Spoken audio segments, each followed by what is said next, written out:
Okay, good afternoon, good morning, good evening. Welcome to Education and Pedagogy 2, which is going to be the last panel session of this conference. And I'm going to introduce the speakers and also read out their titles, paper titles, and then we're going to proceed sequentially, and then as usual have all the questions and discussion at the end. So our first paper will be a Nonspeciesist Rhetorical Theory and Pedagogy, a Programmatic Agenda by Cristina Hanganu-Bresch. And our second paper will be Teaching as Activism, Dismantling Speciesism in the Humanities Classroom by Elizabeth Tavella. And our third paper is Friends of the Jaguar, Discussing Interspecies Ethics and Post-Anthropocentric Perspectives with Children from a Brazilian Public School by Mariah, Peixoto and friends, but Mariah is doing the presentation today. So I will also tell you a little bit more about our speakers.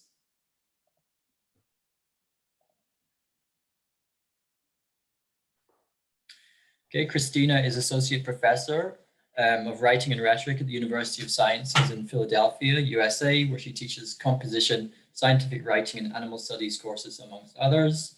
She's the author of Diagnosing Madness from 2019 with Carl Birkenkotter, Effective Scientific Communication from last year with Colleen Flaherty, and editor of several edited collections, the most recent of which is A Vegetarian Argument in Culture, Theory and Practice, the V Word, 2021 with Kristen Konderlich.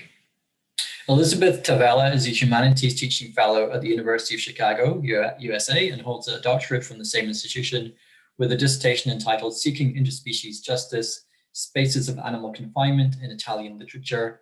Their research and teaching interests focus on comparative studies of literature and critical animal studies, and more broadly on the environmental humanities within intersectional frameworks. I am abbreviating some of these biographies because some of them were quite long. And Mariah is currently pursuing a public policy and management bachelor degree at University of Sao Paulo, Brazil. She is the current coordinator of the DIAN project, a Brazilian initiative that aims to promote critical discussions regarding the complex relationship between humans and nature, highlighting socio-economic, socio-environmental problems and ethical conflicts arising from the exploitation of other animal species. And she's also done internships at University of Ottawa and at the University of Gothenburg in Sweden. Okay, so I will hand over the floor, the imaginary floor, to Cristina, and it's all yours. Thank you. And thank you for coming to this talk. So by way of introduction, I want to tell you that in my daily job, I teach mostly writing and occasionally more specialized rhetoric courses. And more recently, I've been teaching an animal studies course as a standalone course after I piloted the subject matter in a composition class. And as I have delved more deeply into critical animal studies, I have become increasingly uneasy with some of the underlying assumptions of my field, and especially its glaring exclusion of animals from writing and most rhetorical processes, which for the purposes of this talk, I'll define for now as persuasive processes, but also in a more inclusive sense, the attempt to create meaning through discourse in any given medium. So to be clear, for my colleagues outside the United States educational system, my work and the work of many colleagues in my field is mostly relegated to the general education program of the first or second year, mainly the first year curricula, as a way to enculturate incoming students to the university and to academic writing.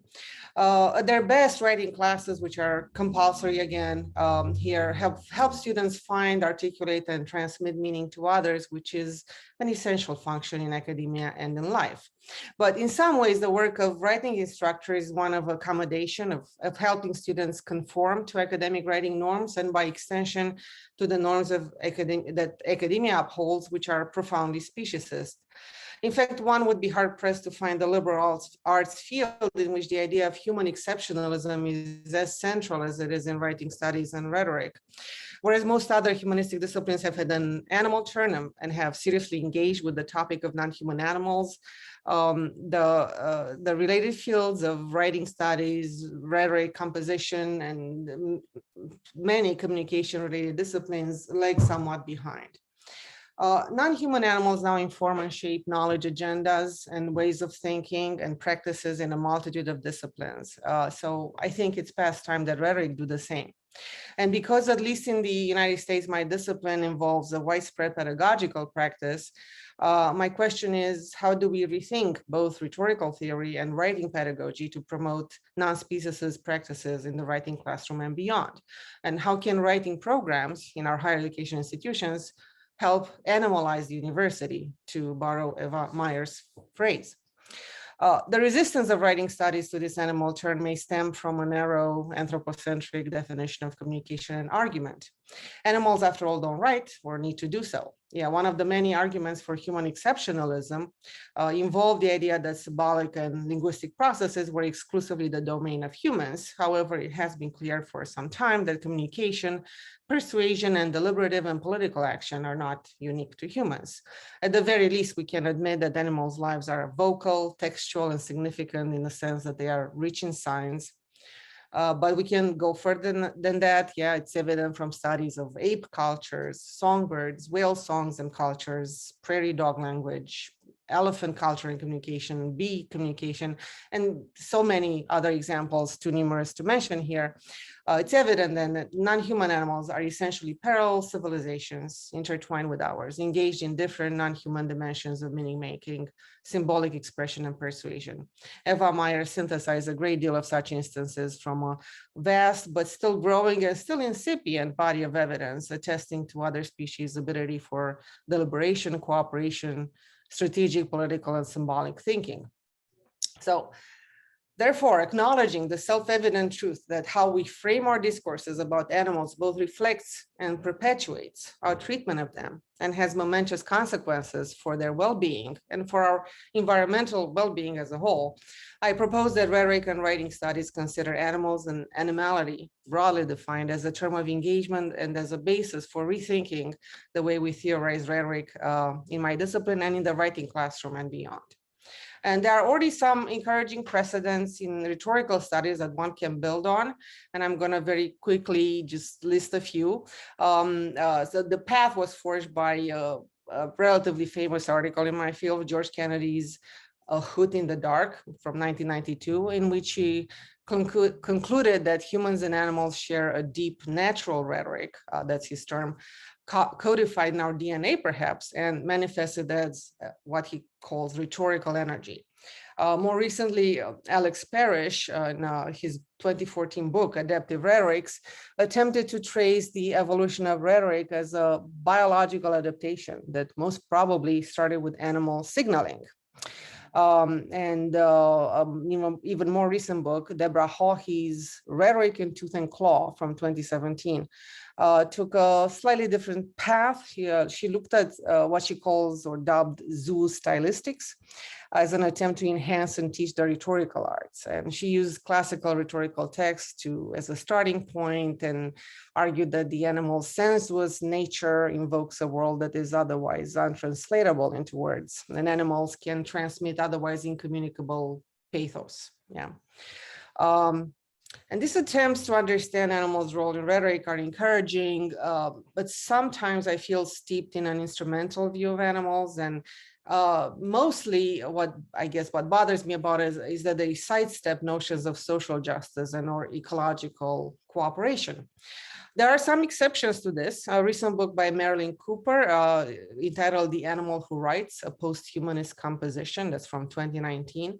It's less devoted to animals, true, but it centers the practice of writing in a conscious, environmentally minded philosophy that she dubs enchantment ontology. And within this framework, we need to be mindful of our entanglements with and within nature cultures, in order to reclaim the ethical persuasion at the core of meaningful writing that creates positive change in the world. And Along similar lines, maybe Amy Propin's book, Visualizing Post-Human Conservation in the Age of the Anthropocene from 2018, analyzes how we represent nature. Yeah, she looks mostly at photographs of birds who have swallow, remember they were photographed with the contents of their stomachs exposed, they had swallowed all this plastic bits and particles. So so she looks at how we represent nature and non-human animals in particular, and envisions what she calls a visual material post-human environmental rhetoric informed by an ethic of compassionate conservation, which would study the implication of visual and material artifacts and things in the world for vulnerable non-human species. She also raises the question of responsibility, power, accountability. How do our technoscience tools exert that power over the world in a compassionate way? What's at stake in the practices of visualizing vulnerable beings, and obviously in the practices of writing about vulnerable beings? So, situated at the intersection of eco-composition and rhetoric, critical animal studies, and ecofeminism, and a non-speciesist rhetorical theory would acknowledge non-human animals' powers of persuasion and their agency. It would encourage us to critically examine the artificial boundaries between human and non-human animals, explore the bodily animality of the Composition Act, and consider places of intersectionality and of thinking and writing with and not just about animals. Following Meyer's advice that other animals should be invited into processes of thinking and writing differently, which she posits in her 2019 book, When Animals Speak, I sketch here some preliminary suggestions of possible directions for such an inclusive program, with the caveat that obviously each deserves its own discussion, that I do not have full time for this particular presentation, but let's see what we can do with what we have. And I'm trying to share the screen now. Let's see. Yeah, all right. So let's see, the first one, the first item I want to bring out, let's see, you guys can see it, right? Is rhetorical listening, which was theorized by Krista Radcliffe and Cheryl Glenn. So basically learn to listen and reinterpret both the language and the silence of animals as rhetorical acts. Silence and listening are powerful rhetorical arts as well as prerequisites for speaking and engaging in action. However, they were left out of the Western canon of rhetoric, and often groups of, groups that have been marginalized, groups of communities who employ them at the core of their rhetorical practices have been marginalized as well. Something of women or indigenous populations. Radcliffe writes about this. So are we doing enough to listen to others, especially marginalized groups and non-human animals? And conversely, are we aware of how animals listen to us and choose to engage or disengage depending on their own purposes and interests? And this is a definition that you see on the slide that Krista Radcliffe gives to rhetorical listening as a trope for interpretive invention, and she lists all of these ways in which it can help promote an understanding of self and others, proceed from within a responsibility logic, and not from blame or guilt.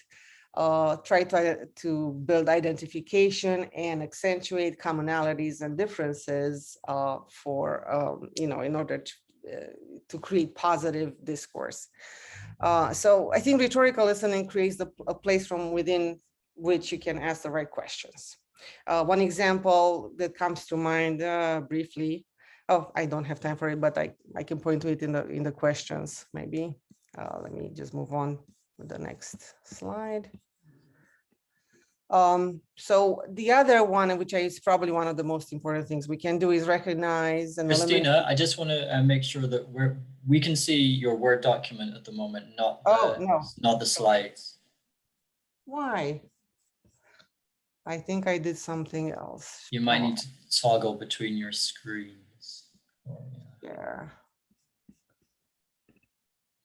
Is that better? Yes. Yeah, so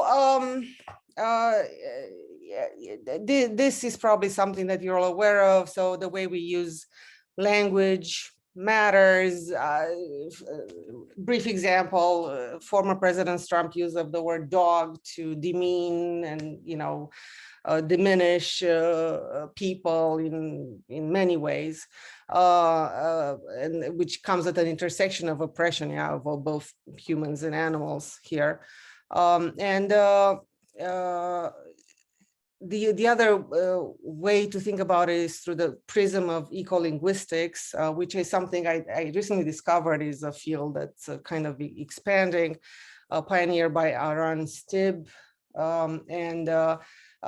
Stibb focuses on the idea of stories or mental models, the stories we live by that we need to deconstruct. For example, the idea of human exceptionalism, right? The idea that we're separate and apart from nature in some way, that we're better and different from animals.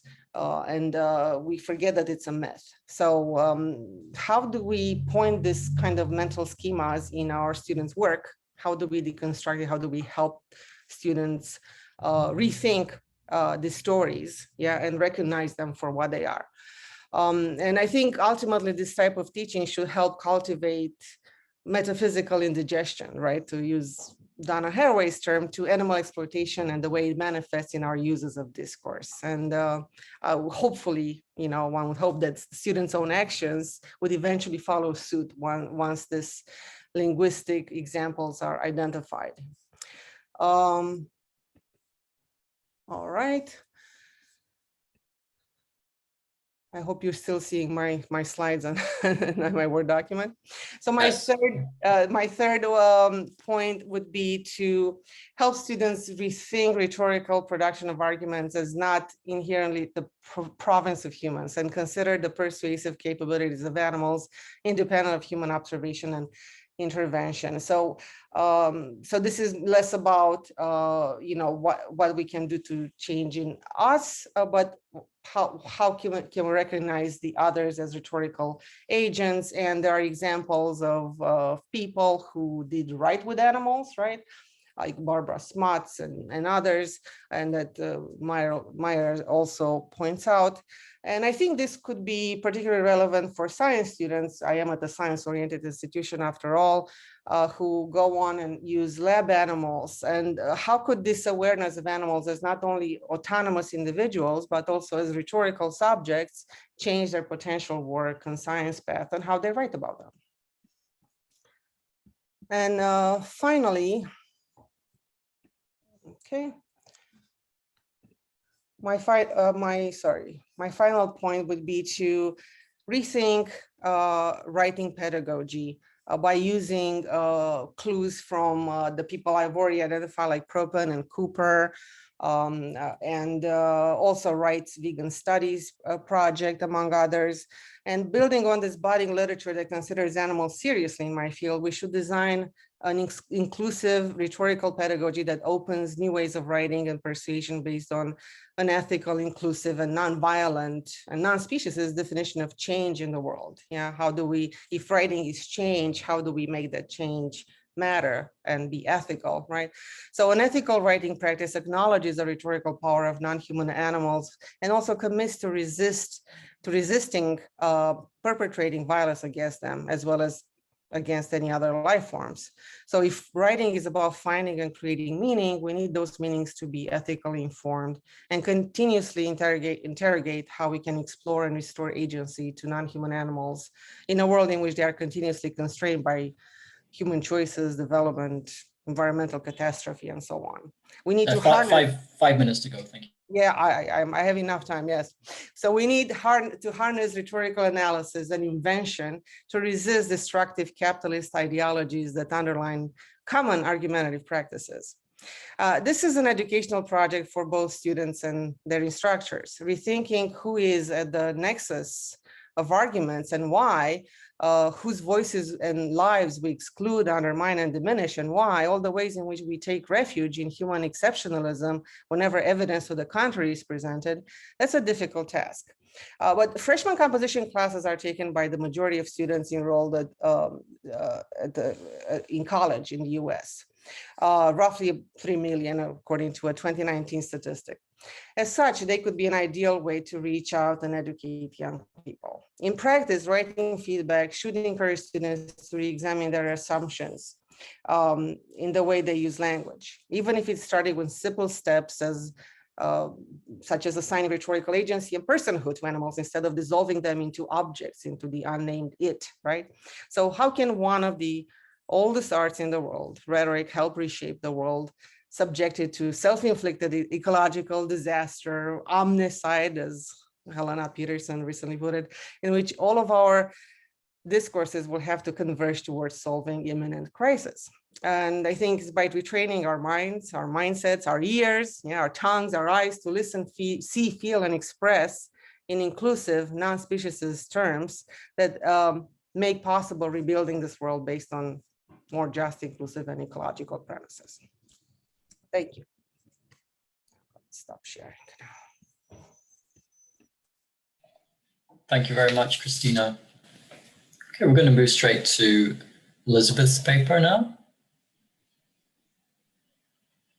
All right, thank you, Richard, and thank you everyone for being here. I'm very grateful to be sharing this space with you.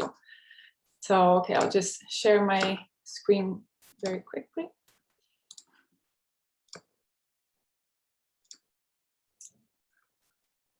All right, so today I want to share with you my experience teaching humanities courses to undergraduates at various institutions in Chicago, and how over time I've incorporated critical animal pedagogy and ecological thinking into my own teaching. I will focus primarily on this past year and on the strategies I've used to break down hierarchies and binaries, and to introduce an intersectional thinking that encompasses speciesism, both in course design and when teaching in a common curriculum, where we might have limited freedom over the materials we teach. Working within the academic industrial complex offers distinct challenges to enterprise researchers and educators, since it is an environment that thrives on the fragmentation of disciplines, elitism, competition, individualism, perfectionism, all tools of white supremacy that place value on the preservation of hierarchical structures and perpetuate interrelated binary systems such as strong, weak, majority, minority, and so forth. It is true that animal studies is gaining traction within the humanities, particularly within an environmental framework, but this field of research often does not embrace a vegan and liberationist praxis, and therefore perpetuates abstract and apolitical discourses. While this framing makes the field perhaps more palatable on the academic market, it also frustratingly greenwashes and sugarcoats real and urgent problems concerning the environment and non-human animals, and all of us really, keeping these issues unchallenged while benefiting uncritically from anthropocentric power structures. So choosing to embed EACAS practices in one's teaching entails challenging these broader systems as well, which can be exhausting, especially in precarious job positions where experimenting might be looked at with skepticism. It's also easy to feel trapped into the logics of this system. And so some questions I've been asking and that I'd like to explore together are what are some effective methods and strategies to overcome these barriers? What is the role of educators in shifting narratives of domination and uplifting subjects of liberation? And more specific to my field, how can speciesism be confronted in the humanities classroom? And to answer these questions, I'll first talk about theories and methods and then turn to practical examples. So this past year spent mostly in isolation has given me the opportunity to reframe activism beyond traditional models, rooted in individualist and performative notions of self-realization that dismiss and invalidate the many ways that people engage with organizing and community building, which are often considered not enough, thus discouraging autonomy and not taking into account that one's participation in a social movement might depend on inclinations, mobility, neurodiversity, family responsibilities, economic means, and so forth. Thinking that there is one way to do activism is again a tool of white supremacy. And the consequences of this way of thinking is expressed in the book Joyful Militancy, Building Thriving Resistance in Toxic Times, in which the authors describe the barriers met in activist circles limiting collective transformation. The anxious posturing, the search for mistakes and limitation, hostility towards new idea, the sense of guilt for one's own fear and loneliness.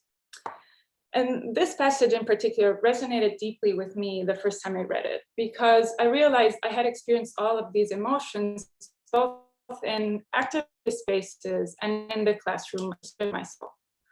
So trying to follow these idealized standards has led to burnout and withdrawal. And I knew that as an educator, I couldn't perpetuate this model since it comes in the way to total liberation efforts and coalition building.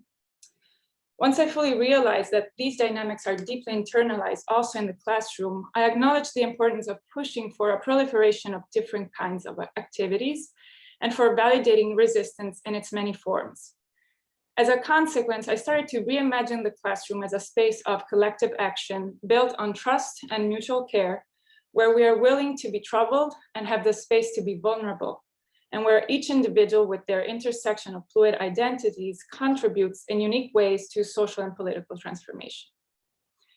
So whether I teach a language, literature, or sociology course, I do so with explicit objectives that students think critically to how the discourse of the human has been constituted in dualistic, speciesist, racist, patriarchal, and imperialist terms, and to consider the role that human male white ableist supremacy plays in shaping relationships across species. And these images can help visualize the conceptual framework behind my teaching. This process of unlearning can't be done without bringing individuals of other species into the conversation. And in doing so, they also become active interlocutors. We learn from them and we listen to them. Acknowledging their voices and agencies is the first step towards subject liberation. And this journey starts by thinking about political representation, including misrepresentation and appropriation. I also recognize that in the classroom, relations are asymmetrically imbued with power. And so challenging hierarchies means starting with the immediate context of the classroom, not only to set the tone for questioning assumptions, but also to help create a brave space that can potentially model relations outside the classroom. To this end, I've also been experimenting with ungrading and allowing different modes of expression beyond the verbal to honor everyone's abilities and strengths as much as possible. I find all these strategies to be necessary in preparing the grounds for the reshaping of dominant narratives and for shaking the foundations of the humanities as a discipline. The conceptualization of humanity versus animality starts at an early education stage. And once at university, the assumptions formed must be totally unlearned. And as educators in the humanities, we must find ways then to break through the mental strategies that perpetuate the artificial human-animal divide and the underlying framework of perceived human superiority. Therefore, to challenge humanism means to challenge the conceptual framework of Western thinking. A way to initiate this paradigm shift is by returning to relational epistemologies, which comes with the recognition of knowledge systems produced long before oppressive binaries were colonially imposed. And this is even more important in EACAS, where what might appear to be new knowledge regarding interspecies relations within Western academia has most likely been already known to Black and Indigenous communities. To facilitate this process, we must engage in a counter-hegemonic citation practice in order to delegitimize the authority of the dominant group and its worldview as universal. Besides keeping these conceptual frameworks in mind as I design a course, in order to dismantle speciesism through a multidimensional lens, quoting Foucault's terminology and theory, I prioritize the following pedagogical methods to deconstruct, contextualize, and imagine. Let's look at deconstruction first. So dismantling as a practice is an ongoing, slow process that must take into account each person's experiences and point of departure, and accepting that the outcomes at the end of the course might not look the same for all students, or may not go as expected. And this has surely happened to me as well. It requires preparing students for a potentially destabilizing journey without professing the truth, but by letting them take space and reflect on the complexities of these problems at their own terms. This means limiting the urge to put on pressure to change individual behaviors and instead to prioritize a critical analysis of structural barriers. Close reading practices, as well as the study of language production, are great ways to deconstruct normative modes of thinking and to discuss broader shifts in narratives. Contextualization facilitates the process of deconstruction. So by grounding a course in the student's social positions and by taking advantage of the surrounding ecology, the course materials become more meaningful. So for instance, in a literature course on anthropocentrism, while we were reading an excerpt from Italo Calvino's novel Marcovaldo about a rabbit who escapes from a lab, we also discussed the use of non-human animals in labs in our campus, the psychological impact on researchers working in labs, the epistemic violence of Western science, and we also incorporated animation to tackle the problem from different perspectives and through various media. Another example is taken from a sociology course on speciesism I taught last year at the School of the Art Institute. Around mid-semester, students completed a multi-species ethnography exercise, a practice of embodied listening that pushed them to explore the urban ecology of Chicago and to spend time with a non-human animal, not through passive observation, but through a relational lens. And some students ventured by the lake to spend time with the geese or interacted with a community of pigeons living by a subway station. In the weeks prior to this exercise, students learned about non-human animal societies, cultures, and emotional capacities so that they could recognize them when they saw them. We also explored the intersection of oppressions through documentaries and articles, as well as through the work of local organizations such as these, thus prioritizing grassroots voices to discuss questions of food justice, urban farming, community building, and so forth.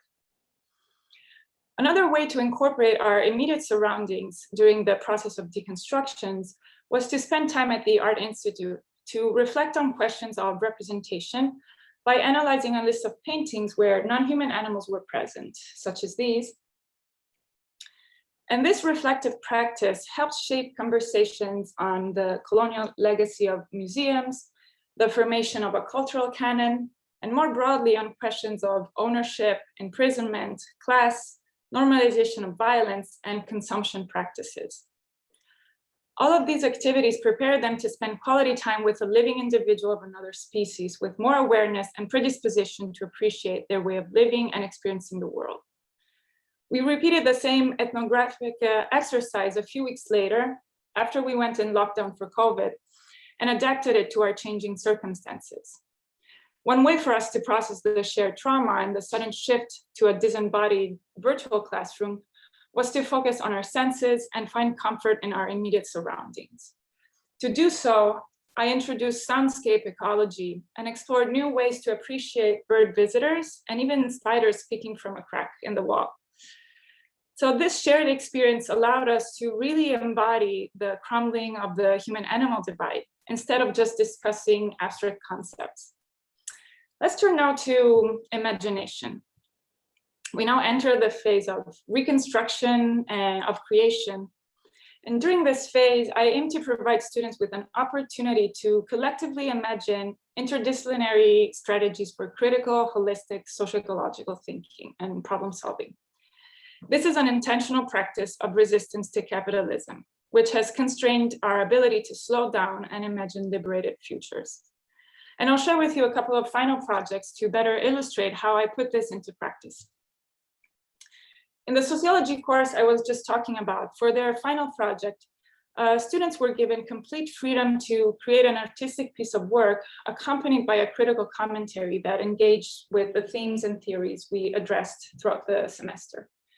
And we created a website that, and this is the homepage. We created a website that gathered all of their individual projects in a digital format. And this is a list of some of the students' projects, from a raw footage of the daily walks of a student with their pit bull to honor her personality and reflect on overlaps between race and breed, a poem on an octopus changing colors while dreaming and on bodies in transition, to a video essay emerged from a student's birdwatch experience, reflecting on ways to form kinship with birds through gift making and sharing.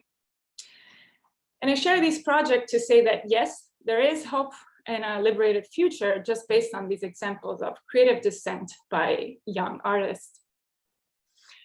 An example that shows the 3 pedagogical steps I've outlined in action is the final project of the literature course I taught this past spring on food and culture in Italy.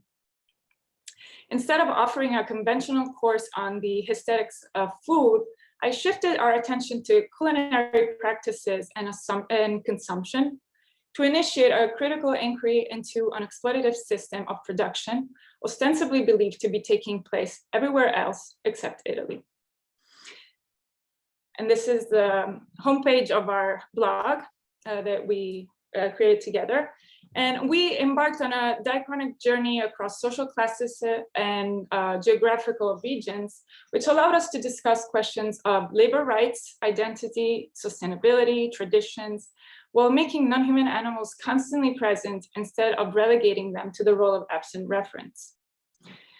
And so the final project was then divided into 3 categories that you can see here at the bottom of the page, each assembling their pieces of writing.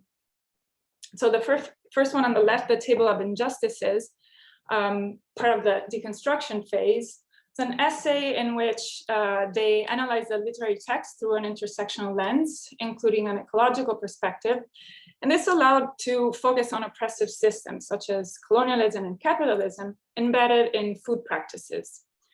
The second one is the table of memories, a reflective essay on their personal relationship with food, which demanded a look inward and a direct confrontation with their own biases. And for instance, a person evoked a memory of the killing of a chicken on their family farm in Brazil. You have 5 minutes, Elizabeth? Yes, thank you. Which triggered ethical reflections on the individuality of the chicken and the practice of eating another living being.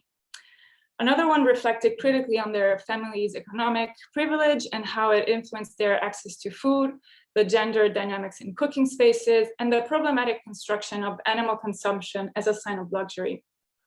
The third written exercise in the table of the future section was a manifesto illustrating their vision of the future of food by engaging with their radical imagination.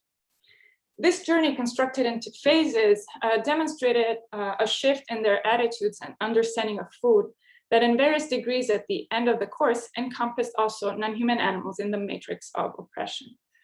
And revising drafts helped with the process of mental and linguistic reframing.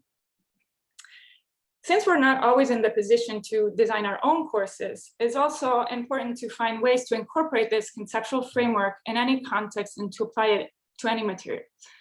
In my experience working with a common syllabus, I've embraced this challenge by sparking unexpected conversations meant to destabilize the human-animal divide.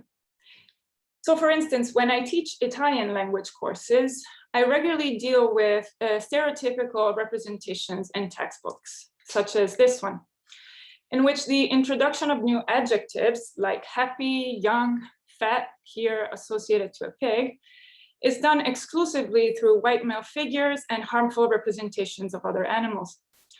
This example allows us to think, for instance, about ontological categories, classifications based on hierarchies, and the role of language in perpetuating power dynamics and discrimination. If we look at this image of an advertisement promoting the idea that milk is good for you, we see milk being described as authentic, white, pure, so which has also racialized connotations, cheap, complete nutritionally. So as a class, we then think about the consequences of describing milk, typically assumed to be cow's milk, in these terms, and consider the cows who are exploited and rendered invisible in the process, introduce vocabulary that describe plant-based milks, and dive into a critique of advertisement and spreading misleading messages. So in cases like these, I offer counter narratives by creating original materials to introduce the same language structures and take the opportunity to reflect together on why these representations are problematic. I encountered similar challenges when I was assigned to teach in the Humanities Core, which is a program of mandatory courses for first-year college students at the University of Chicago. I was offered to teach a course in classics on the Greece and Rome. And in preparing to teach this course, I had to confront the long arc of systemic racism of the discipline. And rather than studying it in isolation as greatness, we focused on how the cultures of Greece and Rome have been complicit in various forms of exclusion, including slavery, cultural genocide, and animal exploitation. So for instance, as we read the Iliad by Homer, we reframed the construction of heroism and masculinity, discussed the tolls of war on families, non-human animals, and the land. We also analyzed through the text how ancient peoples related to the natural and built environment, particularly by focusing on scenes of animal sacrifices and the symbolic use of animals in similes. We also lingered more than usual on the famous scene of the crying horses to discuss grief beyond the human. I'll stop here and leave you with a quote from Alexis Gunn's latest book, in the hopes that we may continue to learn from our non-human kin to collaborate fiercely and visualize ourselves swimming together like this pod of dolphins in appreciation of our collective efforts for total liberation in and outside the classroom. Thank you.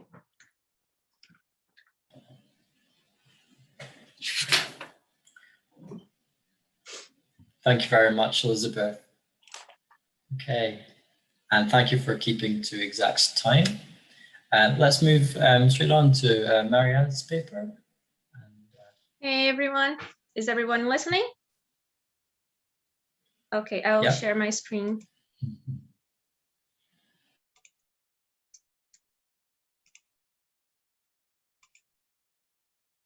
Okay, is it working? Yes. Okay, that's great. So good evening, everyone. My name is Mariah Peixoto. I am an undergraduate student from University of São Paulo, Brazil. And today I'm going to present to you some of the results of my scientific initiation. And the name of my work is Friends of the Jaguar, discussing interspecies ethics and post-anthropocentric perspectives with children from Brazilian public school. So before starting talking about my research per se, I would like to talk a little bit about my research group that I am currently coordinating. The name of our research group is DIAN Project.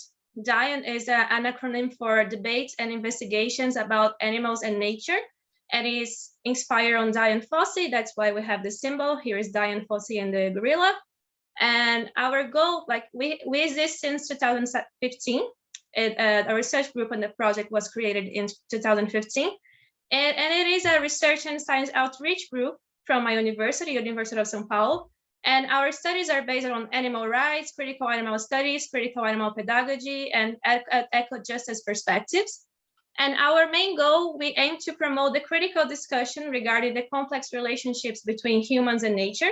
And for that, we developed some reflective and playful activities with the most diverse audience and age groups. So we have been working since 2015 with children, teenagers, youth in general, undergraduate students, graduate students, teachers, professors. So we have been working in kindergartens, public schools, high schools, universities, a lot of different spaces, and with a lot of different age groups, because we are aiming to bring this complex series of the critical animal studies and bring it outside the academia and bring it to other publics that are normally not in touch with this theories. And we want to highlight the social environmental problems and the ethical conflicts, focusing on the relationship between non-human animals and animals. And we also want to explore how the consequences of these ethical conflicts and how it afflicts us as human and non-human as well. So this is our project. I have been part of it since 2017. I started as a volunteer, and now I'm one of the current coordinators of the project. You can read more about our work at our website. The address is here. And we have been working since this time, and we are still developing a lot of activities. Today, I'm going to present some of our work related with my scientific initiation. So just for explaining a little bit more, we understand as a group there is an urge in discussing the animal-related topics with different audience. We want to apply the critical animal studies and develop the critical animal pedagogy outside academia, because we understand that all the complex theories from the critical animal studies need to be related with education, and we need to bring it outside and put it for different publics and bring it to the schools so we can reach more people and discuss this with a broader audience and with people that are normally not used to these topics and not used to discussing these complex relationships between humans and animals. So this is our main goal as a research group. And regarding the presentation today, I'm going to talk about my scientific initiation, as I said before, but I know that some of you are not familiar with this concept of scientific initiation, so I'll explain it briefly. In Brazil, where I am from and where I am right now, we have the idea that the undergrad students should start doing research if they are interested, of course. If they want to pursue a research career, it would be useful for them to start doing scientific research since graduation, since the undergrad school. And that's my case. I was interested in doing research.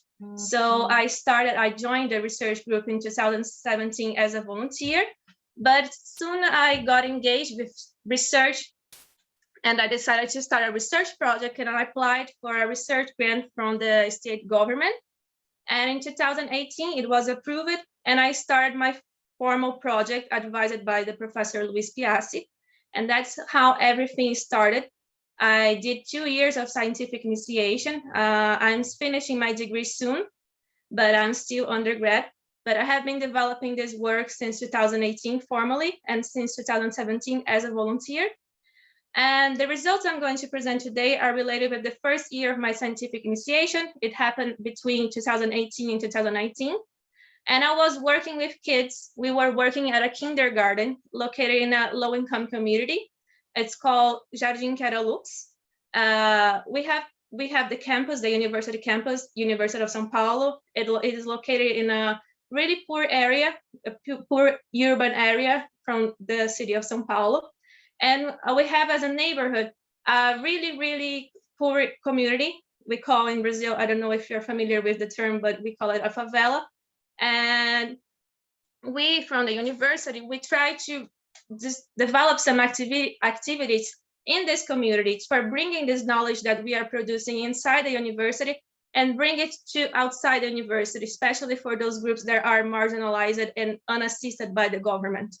So we have this community as our public, and we develop the activities in the kindergarten inside this community, inside Jardim Lux. And inside this Zion project, our goal was to develop, during my scientific initiation, a 1-year project. We were aiming to develop critical and playful activities approaching the representation of the Brazilian jaguar. For those who are not familiar, the Brazilian jaguar is this animal here. It's a really big feline from Brazil and from South America, actually. And we wanted to use this representation of the representation of this specific species for discussing interspecies ethics and post-anthropocentric perspective with children between 4 and 6 years old. And we were working with 16 children, and they were divided in 2 classes. So we have been developing works inside this kindergarten for approximately 2 years, 1 year and a half before I started doing this project. So we have been discussing with these children animal-related topics for a while. So that's important just for you to know that this was not the first time that we were discussing animal-related topics with them. They were already familiar with the discussion, but our goal was to keep discussing these topics with these children to try to build empathy toward nature, to make them think about the ethical issues related with how we are relating with animals from other species and with nature in general. So we have been trying to create some empathy, try to make them think about how we are relating with nature in general and how it affects us and other species. And just for showing here, this is the community that we were working at, Jardim Lux. As you can see, it's a really low-income community area. and they have really low access to education and to information in general. So our goal was exactly to bring this really complex theories and to translate them to be for being able for children and other age groups and people that have no access at all to the university to understand them. So our goal is to try to do a science outreach, basically related with pedagogy, of course, but created in a really playful way for them to understand what we are saying and to understand how this is affecting not the non-human and not only the non-human animals, but also us and also the environment and the society and them, because we are trying to make them understand the connections of how the way we are treating non-human animals is also reflecting on us. And I want to explain why did we choose for working with the jaguar, why this specific species, why, right? Because we have a bunch of species in Brazil. Why did we choose to work with it? First of all, our group, we work with within the framework of the Paulo Freire's Pedagogy. I don't know if you ever heard of him, but he was a really famous thinker from Brazil, and he created a pedagogy that talks about the pedagogy of the oppressed, and we were using his pedagogy. We are still using his pedagogy, his approach on pedagogy. So our goal is always to try to talk with the public, understanding what the public wants and the public reality. So we were thinking about what the children want to talk about. And we know, since we have been working with the children for a long time, we know that the children are interested mostly in studying the big and dangerous, furious animals. They have a really interest in the predators and this big, furious animals. They are really interested in this. And also it's part of our nature. The jaguar is a really, he's depicted and portrayed as the national symbol. So it's really part of our culture and from our imaginary as a society, as a Brazilian society. And its representation is highly controversial. So we thought that it would be a good object for our study and for our activities to work with this specific species. Also, the children would like to work with it. And also we could develop a lot of different activities using this species, this particular species. And I'll explain a little bit of this controversy so you can understand what we were trying to develop with the kids. So first, as I said, the jaguar, we call it a onça pintada in Portuguese. It is a national symbol, basically. So every time you're going to see photography books regarding the Brazilian nature, you will see this animal in the cover. It's really common for it to be portrayed in the cover because, wow, it's so beautiful, so furious, so fierce. And also we have in our currency, this is a Brazilian real. This is our currency, and we have the jaguar in the currency as well. And in the Olympic Games, Rio 2016, 2016, we have also the jaguar as the Olympic mascot of our team, our national team. So we have a bunch of examples that the jaguar is normally used for portraying how beautiful is our nature, and it's a national symbol. We have a lot of reference of this animal in our culture. But although we have this as a symbol, it's something that we have in our imagination, the reality is really different, because the way that we portray and depict this animal and the reality of this species is completely different. So in the reality, when we think about how these animals are existing in our territory, we have that they are the number of the species is going down a lot, and for a bunch of these different reasons. One of the main reasons is the destruction of its habitats due to deforestation and fires.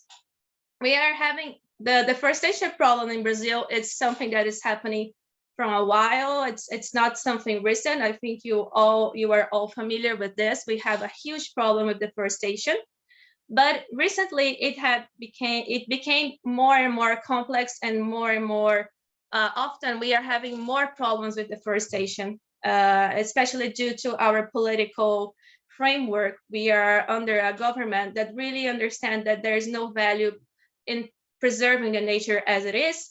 And we have a lot of politicians and people and farmers that want to put the forest down and create more space for livestock, so for raising cattle. So this is a huge, huge problem because it's related with meat consumption and the fact that we are exporting meat and exporting a cattle outside the country and also consuming it inside the country. And this is creating a really ecological problem. And the deforestation is, of course, reducing the area where this species, and not only this species, but all the species lives. And we have recently, last year, we have a bunch of fires that were criminal fires that were, people were putting fire in the forest in Pantanal. Normally, internationally, people only talk about Amazonia, which is one of the habitats and biomes of this species.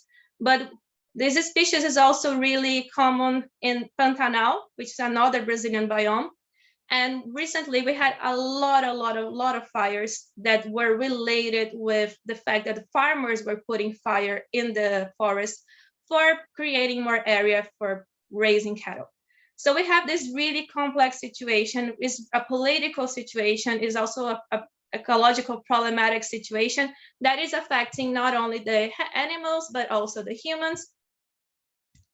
And since we have this deforestation going on, and the jaguar, it is staying, there's fewer areas for the jaguar to stay, the forest is disappearing.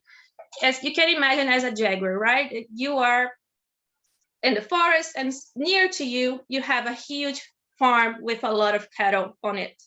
And the cattle is an easy prey, right? So you're going to hunt the cattle, since it's really easy for the jaguar to hunt not even hunt, but just to prey the cattle. So the jaguars are preying the cattle, and the farmers are getting even madder, and they really want to fight this animal and protect their product, which is the cattle. So we have a hunting problem as well going on, related with deforestation and related with the livestock. And also we have the fact that people also hunt the jaguar for fur and also for religious belief, because unfortunately we have some people that think that if you have a part of this animal in your house, you're going to have some magical things going on, or maybe you're going to have more virility or more health. So we have a bunch of problems and a bunch of, since the fact that we have a lot of appreciation for this animal, unfortunately, a lot of people still have a lot of appreciation for parts of this dead animal. So we have the hunting going on as well. 5 minutes, please. Oh my God. Okay, but in reality, also I wanted to say that since we have this mascot in the Olympic Games, what happened in the Olympics in the same year, we had the fact that this was the army presenting, exhibited a real jaguar to the public. And in the end, since the jaguar escaped during the torch ceremony, they ended up killing the animal. So the same species that was portrayed as being, okay, our mascot for the Olympic Games ended up being killed. So the reality of this animal is really more complex than it seems. So this national symbol, it's really complex. So we wanted to use this for creating some activities for the children and try to make them understand this complex reality. And we developed 3 different activities approaching this species. So one of the activities were regarding deforestation, other regarding the zoos, and other regarding the habitats. And I will talk a little bit about them. Just quick saying the methodology and the data collection, it happened by audio recording, video recording. We took pictures, and also we did field notes and reports. And I will explain a little bit how we approached all this complex situation with the kids between 4 and 6 years old. First, the activity, we divided the children in groups, okay, in smaller groups, and they did all 3 activities in small groups. The first one was regarding the habitats. We wanted to see if the children could understand where the jaguar would like to live. So we bring a lot of different images of places and habitats. Also, we put a picture of the zoo and the city to see if the children could understand where the animal would prefer to live. And well, the results, most of them said that they would like to stay in the forest. And we had a lot of discussion regarding zoo in this activity. And here is us discussing this with the children. We wanted also to show the biomes and them to understand how complex are the biomes in our country. We also developed an activity regarding deforestation and also the livestock problem. So we built a model, as you can see here, 1/3 of the model was forest, and we had a jaguar here, and we had the cattle as well. So in this situation, I was dressed as a jaguar, and I was playing a jaguar and just telling the kids that, okay, my home is disappearing, the forest is disappearing, and this strange animal is here, and I don't know why this animal is here. Do you know why this animal is here? And we wanted to see if the children understood why the cattle was there and what was happening, what's the relationship between this deforestation and the cattle. And most of the children, they didn't understand why the cattle was there. They thought that, okay, maybe it's for milk, but they couldn't understand as related with meat production. So as you can see, the children are still unable to understand the relationship of the meat consumption and the deforestation. Only one of the 60 children said that the cattle was there because of meat.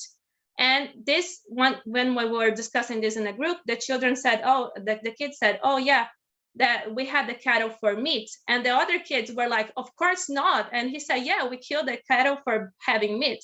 And the other kids were like, no, we don't do this. The meat comes from the supermarket. So we see that they do not associate the relationship, the fact that the meat consumption is associated with the cattle and deforestation. And me as a jaguar, I was trying to discuss this with them. And I was saying, yeah, so this animal is here, and I want to pray it because it's so easy for me to pray. I'm hungry, my family is disappearing, my home is disappearing, what can I do?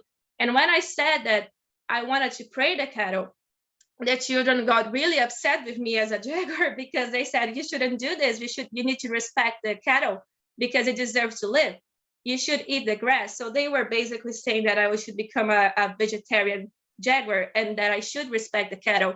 So this was interesting because they didn't understand that we as humans are also praying the cattle and killing it for eating. So they couldn't do the connection so well. And also we did activity regarding the zoo. And this activity also, one of the members of our team was saying she was a jaguar and she was in the zoo and that she was really unhappy. And we wanted to see how the kids would react to it, since we know that they really enjoy the zoo and they really like going to the zoo, and the schools go with the children to the zoo. And we wanted to see if they could understand how the animals are feeling inside this cage. And most of the kids they really empathized with the animal. And actually after we gave them some masks for pretending they were jaguars, the first thing they did was trying to destroy our cage. So they really wanted to free the jaguar and to show that they really were upset. But one of the kids said that she didn't really care about the animals. She really liked going to the zoo, and was something also that we had to discuss. The kids started discussing this within themselves because one of the kids said, yeah, but I like going to the zoo and I'm going there anyway. And the other kids were like, wow, that's absurd. You shouldn't be saying this. Can't you see how the animals are suffering? So the activities, they promote a lot of debates inside within the kids, within the groups. And we saw as a result that we were able to create empathy, not only towards the jaguar, but also towards the cattle and the other animals. We saw that we needed to develop more and more activities relating these topics and approaching the social, environmental, and ethical issues, and also connecting what we consume with what is happening. And we had conflicts regarding the individual pleasure and the animal ethics. And most of the children were able to create empathy and connect really complex things. So for us, it was clear that the children were able to build these connections if we stimulate them. And we think that there's a need of more activities approaching animal ethics and post-anthropocentric mentality within the schools. So we can bring this outside the academia and develop this with the schools, because this is something that we really need as a society, especially here in my country, where we are facing this super complex political framework. So thank you so much. If you have any questions, you can write to us. You can visit our website. We have been developing a lot of activities. We are now working with teachers from public schools, and we are still working with kids, with teenagers, and we are trying to develop ways of bring these topics to the schools and develop the critical animal pedagogy field within Brazil. So thank you so much.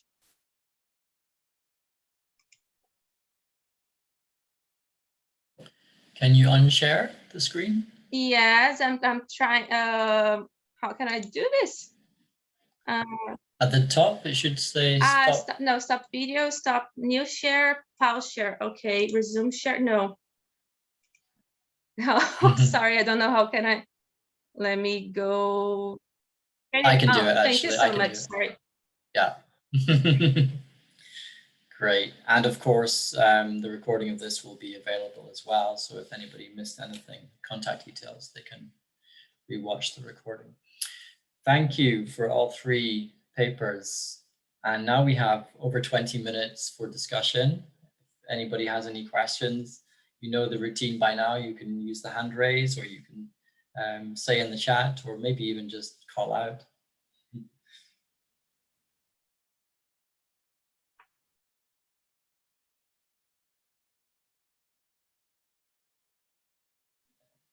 Eva. Hi, yeah, thank you. Yes, first of all, thanks to all presenters for their brilliant talks. That was just amazing and such important work that all of you are doing. And now I have a question for Elizabeth. While I was listening to your talk about your work with the students, I felt reminded of what Vas said yesterday during the roundtable discussion about how he got some defensive, sometimes critical responses from some of his students. And I was wondering, how did your students respond to the way you're approaching these topics and just to the topics themselves? Yeah, thanks, Eva. That's a great question. And I think it's important to, I didn't have time to really dive into the tensions that arise in the classroom and, the process of really doing those shifts that sometimes can be really small. So it's up to us to really also see them as they come up from the students. So it just takes time. But part of my approach is really to try to transform anger into joy, instead of seeing devastation into that imagination or creation.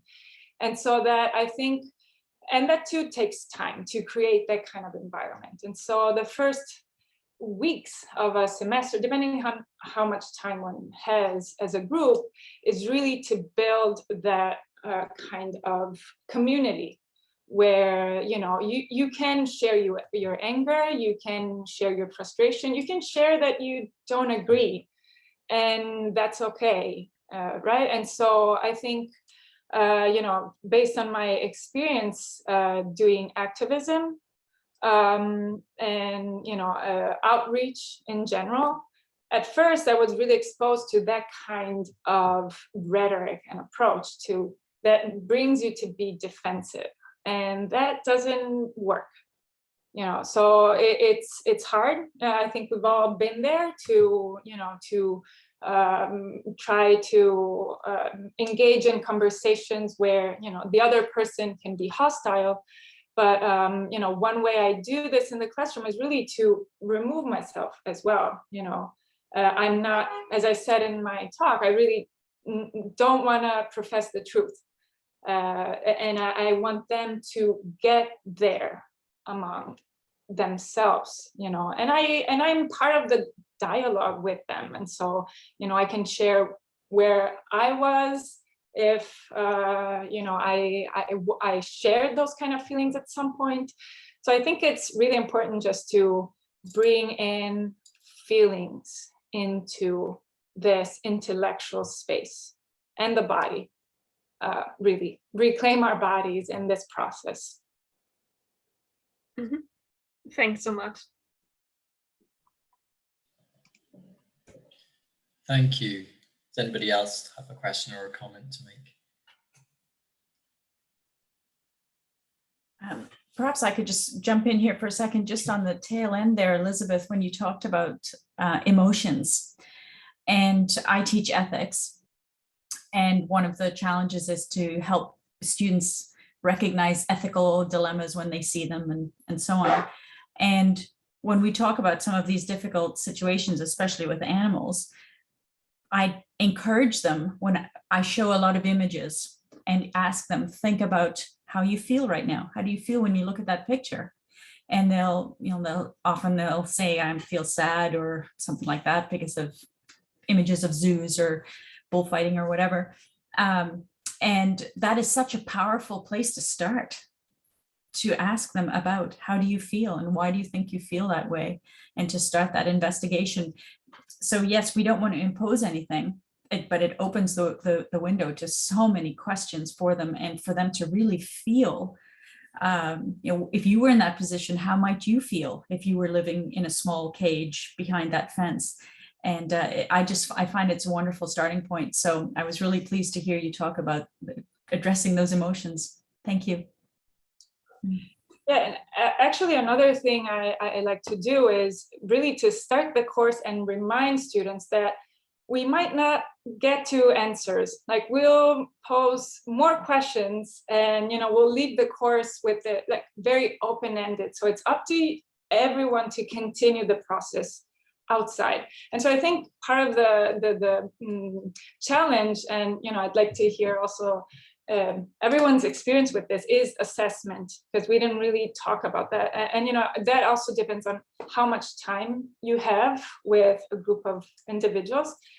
And so with the work we do, it obviously depends on, as I said, the point of departure, where persons are in when they start the journey. And then also that we might not see or share together any outcome that could be gratifying for us, depending on our expectations, right? So that's a challenge. And so, I'd be curious to hear also how you all engage with this kind of challenge, since, I think it's part of our really, again, challenge to not create assessments that are the same for everyone, taking into account that each person will process differently. Comment and also question, I guess. Thank you.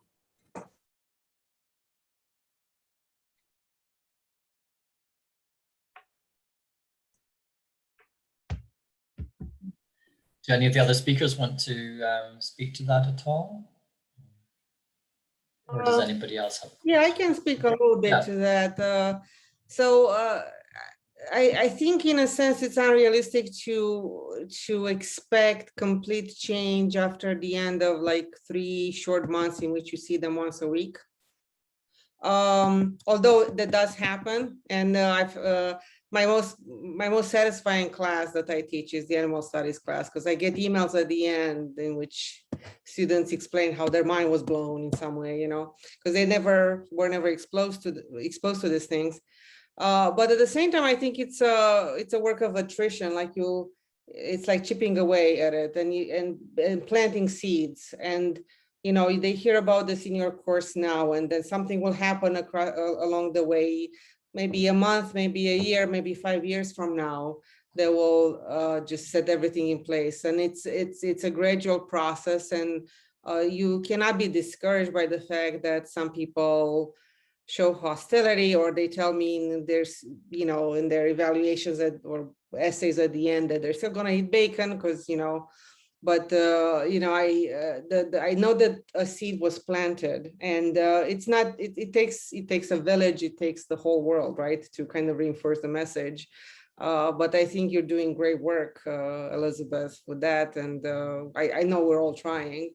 And I think eventually I see an impact, with some, and I know maybe with some others along the way, who knows?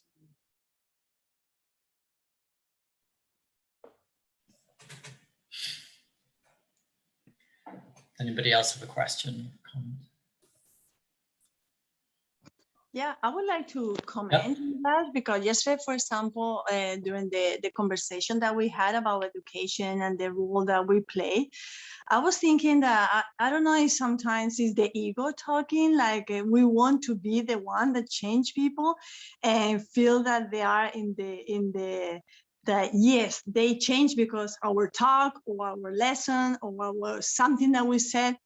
And I mean, as a researchers, we know that this is a process, and maybe it's like everybody is in the same in different step in the journey, in different phase.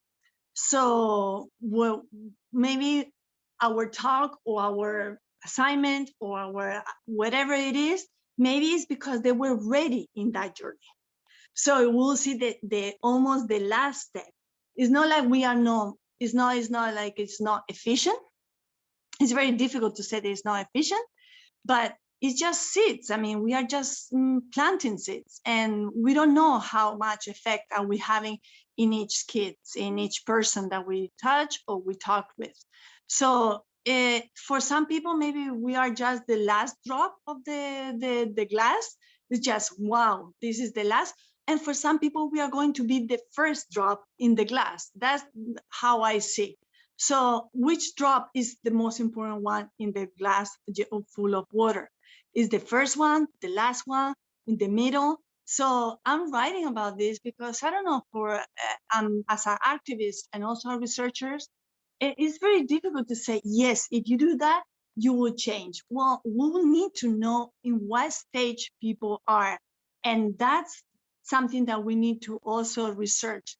For each step, what is the most efficient activity that we can also develop? That would be a very nice also question to answer.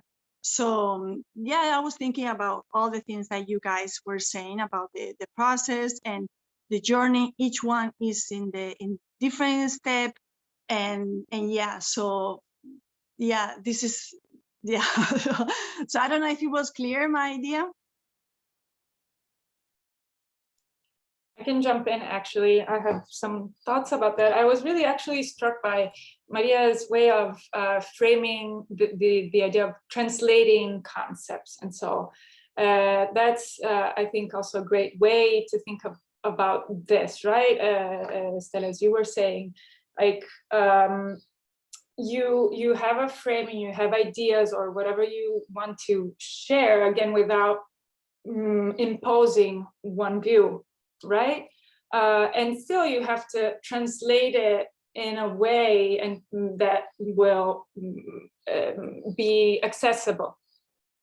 So that's another challenge. So you know, it's a process for us as well, because we have to get to know who is in the group, where they're at, how can we talk about it. So, you know, it's multi-layered for sure. And even sometimes, even our own presence, it makes a difference. For example, I'm in economics and I'm in a Catholic university. My students are the elite in Spain. They wear fur to class. So I know that it's a tough crowd. It's a very tough crowd. And even when I position myself during the class saying that I'm vegan and I'll do this, and every year I have students that decide to just make a research on vegan burgers or vegetarianism, veganism, and sometimes they even challenge, they start the project like challenging our thoughts, and in the end, they discover a lot because this force them also to look at them and also talk with people. They do a market research and they discover things. It doesn't matter. I mean, of course it matters. I would love that all of them become vegan just for that class, but I know that that's not possible because they have also the context. I know that they go to bullfighting. I know them. I hear them talking about this. So it's very painful, but at the same time, it's like, you know what? It's good that I'm here. That's the only thing that I want. It's like, I would prefer to be here, that other person that I know go to the bullfighters or go to hunting or that's those activities, right? So even our presence, we never know. That's the problem also measuring. we never know what are we measuring, because sometimes we don't measure where people is in that point when they have the contact with you, your campaign, your talk, or whatever. And we need to try to start measuring this, just to have an idea what's the level, the path, but also to understand the process. And this is really difficult. Richard knows, because we are just, for years trying to find just becoming vegan. I mean, it's like, it's really, really difficult. So, but like I said, it's like, let's forget about the ego. Let's forget about, yeah, my job is more important than your job, because it's impossible to know. It's impossible to know if it was your job or my job, or even some animal, you just saw them and they look into their eyes, and that was the most important job, or the last job, I will say. So you never know. I think that we are so complicated that this is a change. I would like to say, I call them like micro moments. That's something that we talk in marketing. And I think that we are just building micro moments, and because each one is different. So more micro moments, that's what we need. More micro moments. Thank you. Does anybody else have a question or a comment to make? Maybe something for the final paper. I thought there was lots of interesting parts about that study. So, working also with that very young age group, I think was really interesting. Was it difficult to get ethics approval for that kind of work? Or? No, the ethical approval was not that hard, but we had some problems with the school, with the kindergarten, because they asked us, we couldn't approach anything related with food. So we couldn't really say, when we couldn't talk about veganism, because they thought that we would have some problems with the families. So we were always being really careful of how approaching this, and how to make the children understand the connections, but not talking about their diets. So, and the teachers from this kindergarten were worried, even if we were saying that the meat came from the cow and from the cattle, it was already something that they were like, you shouldn't, you need to be careful how you're going to approach this, because maybe they will want to stop eating meat.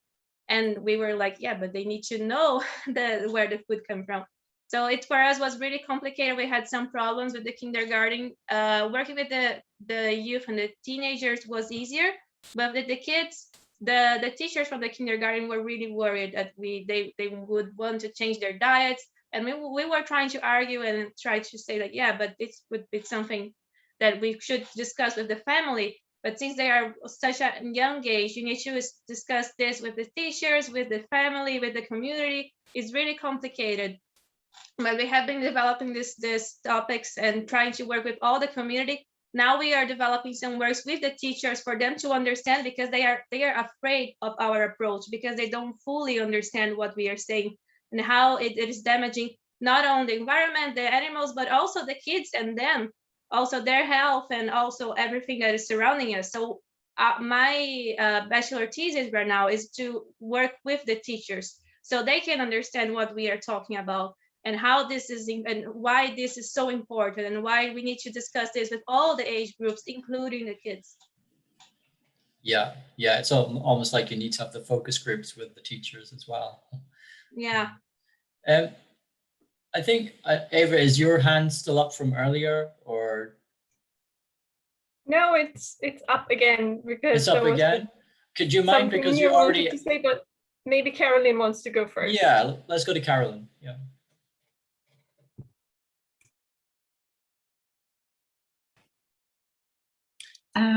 Yeah, thank you for all the interesting talks. As I work in a quite similar organization, I already wrote to you, Maria. I would be very interested in exchanging ideas and methods on approaching the subject in schools. What I would like to ask is, how do you get in touch with the schools? And regarding the materials, you already mentioned that because Richard had the same questions I had in mind. How do they react if you talk about nutrition and veganism with the kids? And you already answered that, but I would be interested in how do you approach the schools? How do you network with them? Do you have a network? Yes, do you look for new schools? So since we are a project from the university and we are neighbor to the community, they already know the university and they enjoy when we go there and develop some activities because the kids always get really happy and they see it as a good exchange for the community to have this connection with the university. So it's not that hard for us to approach the schools.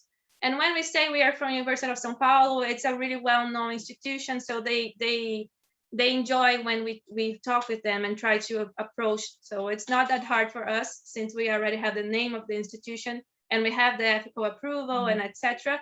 So it's not that hard. And also we try to connect with the teachers. We have some people in our group that know a lot of teachers. So we have to build this connection mostly with the teachers from these institutions. And it's working fine. With the teenagers, we actually can approach diet. And also it's interesting because since it's a really, really low income community and they don't have a lot of access to information, even commenting what Stella was saying that sometimes we are the first vegan that they meet. They never see a vegan before. They didn't know what was this.